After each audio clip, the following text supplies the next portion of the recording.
What's happening? You got the Virtual Game Hippie coming at you again with another game review. You know, last time we took the time to hook up the ColecoVision with the Module Expansion 1 to test out Halloween and Texas Chainsaw Massacre on the Atari 2600. So since I took the time to have that all hooked up, I thought, let's take a look at some games that were released both for the Atari 2600 and the ColecoVision. And today we're going to start off with a very classic game, a simple, fun, classic game. You know, think about Tetris. How simple is Tetris with the just simple graphics, easy gameplay, beautiful music, and just a timeless game? So this time we're going to take a look at a game called Carnival that was released on the ColecoVision and the Atari 2600.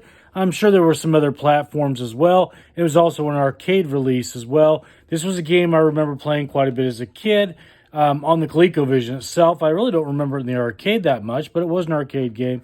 So we're going to take a look at it on both the Atari 2600 and the ColecoVision. Now, to be fair, let's talk about those two systems. First of all, Atari 2600 was released in 1977, would have set you back about $189, I believe, whereas the ColecoVision came out about 5 years later in 1982 and would have cost right around that amount. So in terms of hardware, the ColecoVision does have the advantage with time and everything on it. To be more specific, competition for the ColecoVision would have been the Atari 5200, although that did cost a bit more back when you purchased it. I've never owned one of those, and I don't own one now, and I don't think Carnival was ever released for it. So for the time being, we'll just take a look at games that were released on both Atari 2600 and the ColecoVision, this one being Carnival. So we're going to fire it up. I am going to use the power stick controller instead of the random ColecoVision controller or the Atari 2600 controller. In this case, this will work really well for both. There'll be a little slight delays. I have to unplug the Module 1 and then plug in the game because you can't play a ColecoVision game or with the expansion Module 1 hooked up as far as I know. So there'll be a slight delay with that. First up, we'll take a look at the Carnival on the Atari 2600, and I think you'll find that it's really not a bad game at all. When I hooked it up and played it, I was impressed with it. The graphics were good. The gameplay seemed, what Carnival gameplay would be. It just lacked music and some refinement in graphics, which you'll see with ColecoVision. So first up, Atari 2600, we'll fire it up and we'll take a look at it.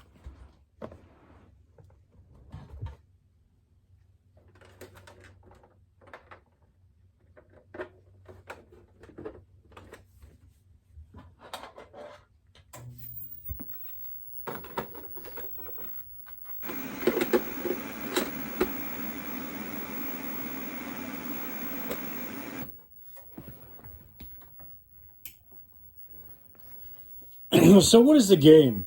The game is basically your carnival gun. You're shooting targets. As you can see, rabbits and owls and ducks, and there's pinwheels and 8, which are bullets at the screen because you run out of bullets eventually. If the ducks get too close, they'll come down and eat your bullets as well, and you just want to clear the screen of all the items. Very fun game in my opinion, and there's even a little side game, but here's the Atari 2600 version.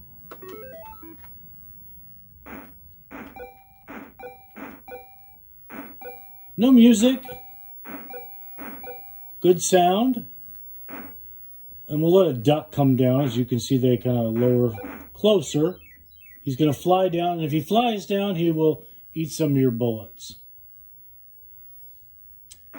You can also fire and hit that pinwheel up there. There's things like bonus points that you can fire out over there. Sometimes it gives you bullets. There's just a lot of little things going on in the game, which I think make it for a good game for replay value, and especially in the era of Atari 2600.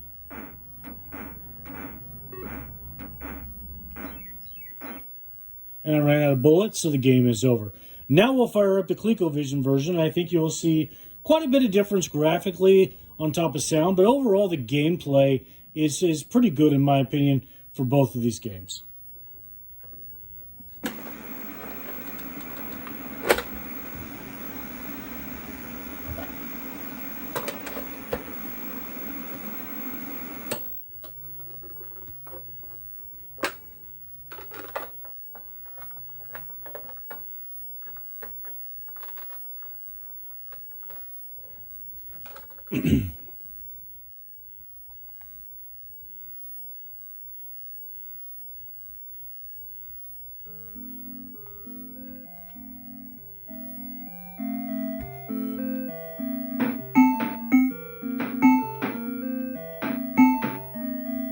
As you can see, a vast improvement with the music being added on. The sound, I think, is far better.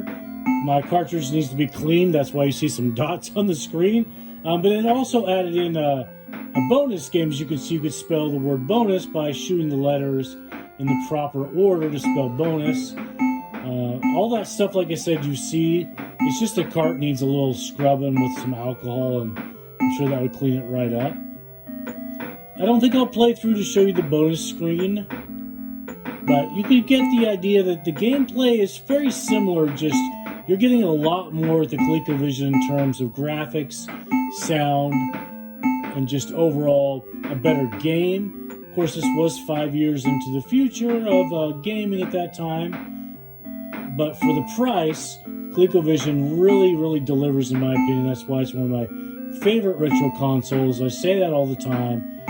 Outstanding graphics, and you could always just play 2600 games and whatnot on it as well, which made it just about perfect. And here's the bonus game. You got a little bear. When you shoot him, he's going to turn around and go the other way. The more you shoot him, the faster he gets.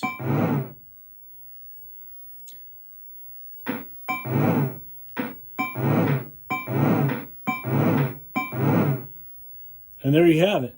Carnival. Simple, great game. Let's wrap this up.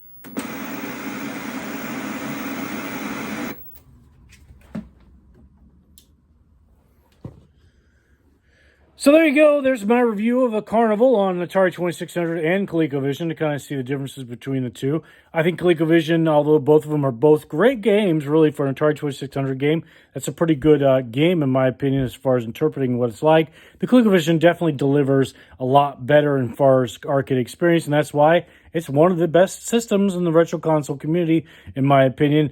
When the 80s came along, Nintendo really expanded a lot on that, but if we go over than that in the very bare bones systems, ColecoVision is definitely a fantastic system. So you got the Retro Gaming Hippie, another game review. Remember, I don't buy nostalgia because I am nostalgia. Y'all take care.